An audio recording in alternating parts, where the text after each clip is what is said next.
I'm adopted, and my biological mother was 17, and so was my biological father. She was 7.5 months pregnant when she decided to go to Planned Parenthood, which is the largest abortion provider in the world, and they counseled her to have a late-term saline abortion, which is a saline solution that is injected into the mother's womb. The baby gulps that solution, it burns the baby inside and out, and then she is to deliver a dead baby within 24 hours. And to everyone's great shock and surprise, I didn't arrive dead but alive on April the 6th, 1977 in a Los Angeles County abortion clinic.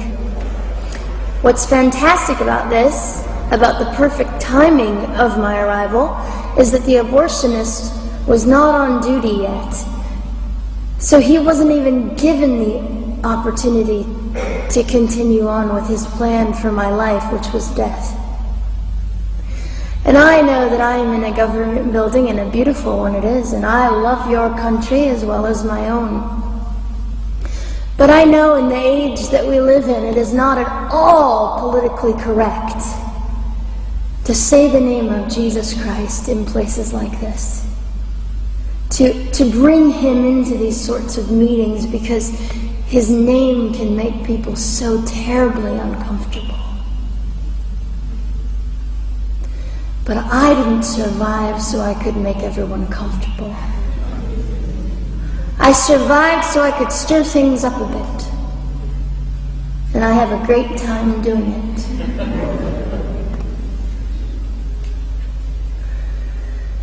And so I was delivered alive, as I've already said, after 18 hours. I should be blind, I should be burned, I should be dead. And yet I'm not. You know what is fantastic vindication is the fact that the abortionist had to sign my birth certificate. So I know who he is. And it also says, for any skeptic listening, on my medical records, born during saline abortion. Ha! They didn't win. I've done some research on the man that performed the abortion on me.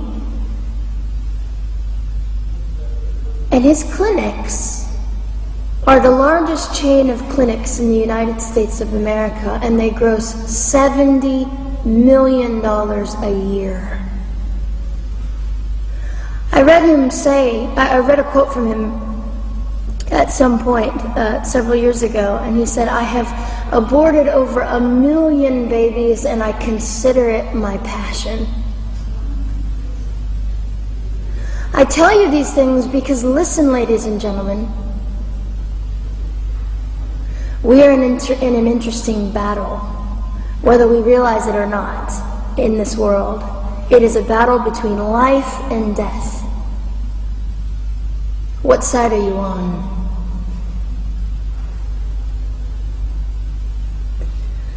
So a nurse called an ambulance and had me transferred to a hospital, which is absolutely miraculous. Generally, the practice at the time, and up until 2002, was, in my country, was to end the life of an abortion survivor by strangulation, suffocation, leaving the baby there to die, or throwing the baby away.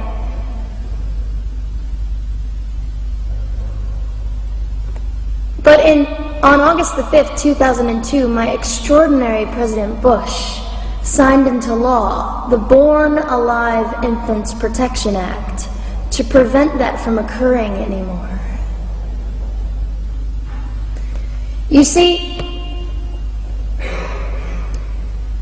we're playing for keeps. We're playing I'm hoping to be hated by the time that I die, so that I can feel God about me and understand what it was to be hated. He was hated. Christ was hated.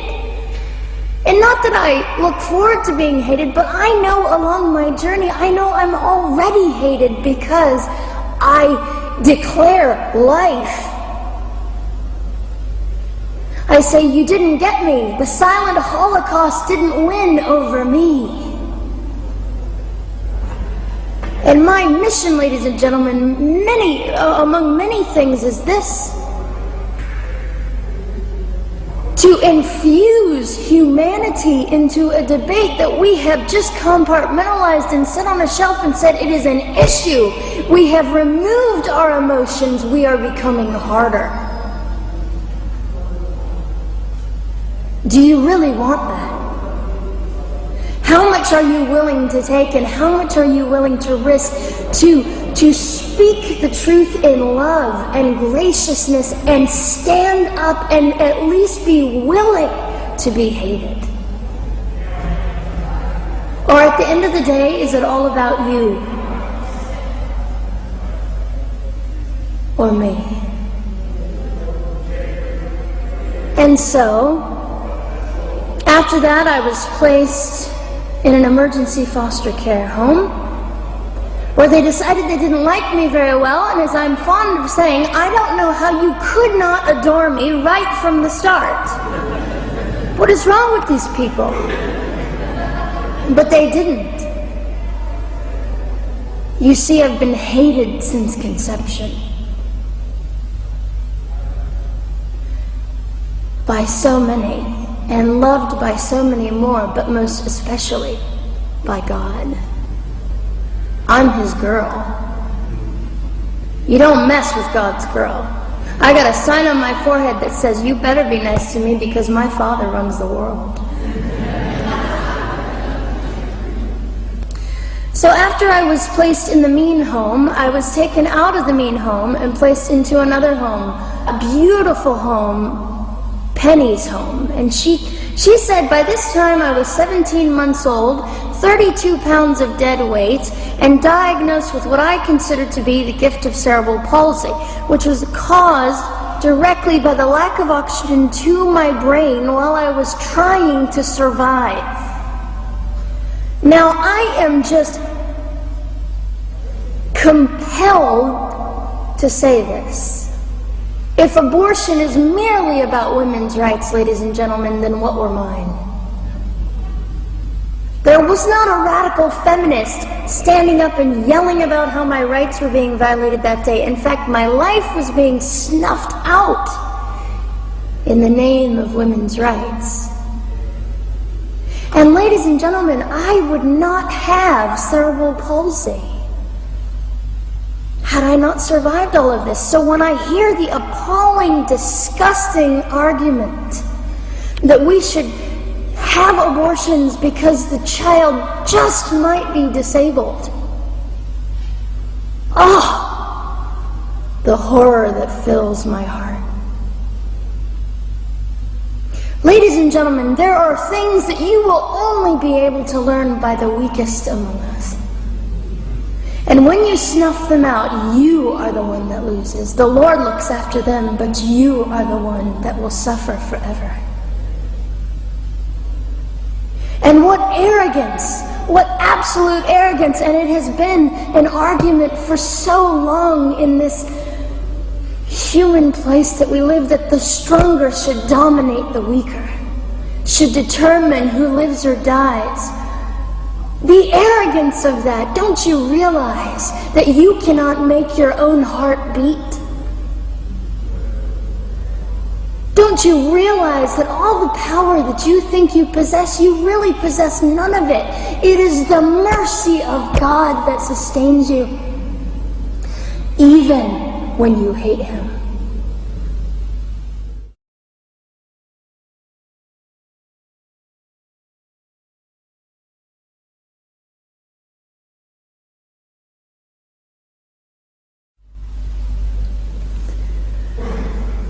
So they looked at my dear Penny and they said, Gianna will never be anything, which is always encouraging. And she decided to ignore them, and she worked with me 3 times a day, and I began to hold up my head, and they said, well, Gianna will never this and never that. Long story shorter, I was walking by the age of 3.5 with a walker and leg braces, and I stand up here today with a mild little limp, and without a walker and leg braces.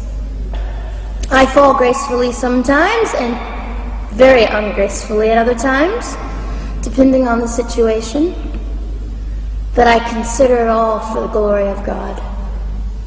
You see, ladies and gentlemen, I am weaker than most of you, but this is my sermon. And what a small price to pay to be able to blaze through the world as I do and offer hope. And I think in our misunderstanding of the way things work, we misunderstand how beautiful suffering can be. I don't willingly sign up for it, but when it comes, we forget.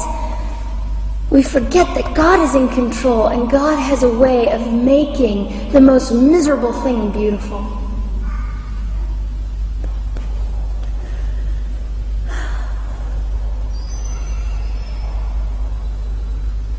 I have met my biological mother. I have forgiven my biological mother. I am a Christian.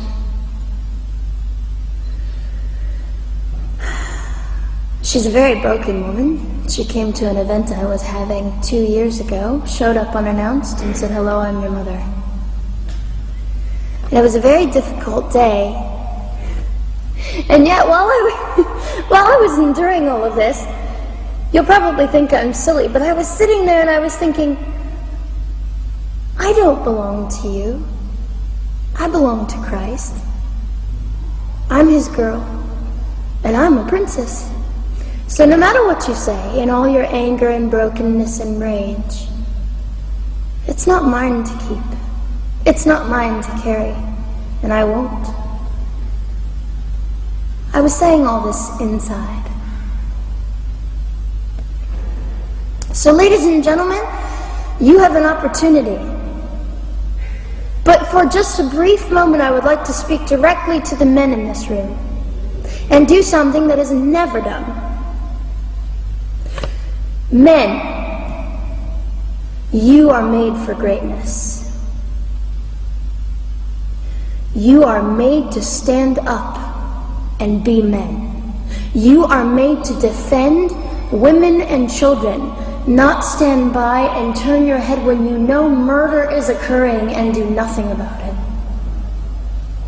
You are not made to use women and leave us alone. You are made to be kind and great and gracious and strong and stand for something. Because men, listen to me, I am too tired to do your job.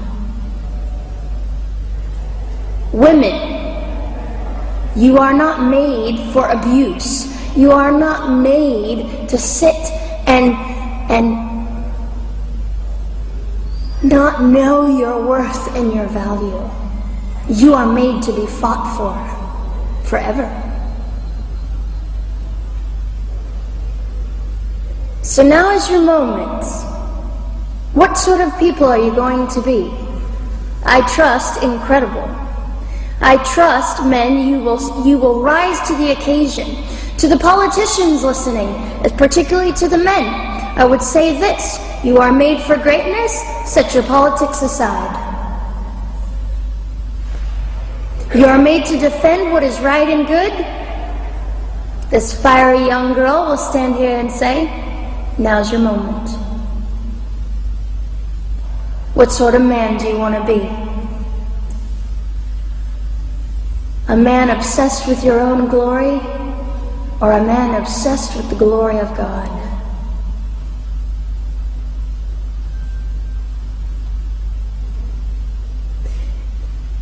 It's time to take a stand, Victoria. This is your hour. God will assist you. God will be with you. You have the opportunity to glorify and honor God in 2008. I'll just end with this. Some of you might be slightly annoyed that all I keep doing is talking about God and Jesus.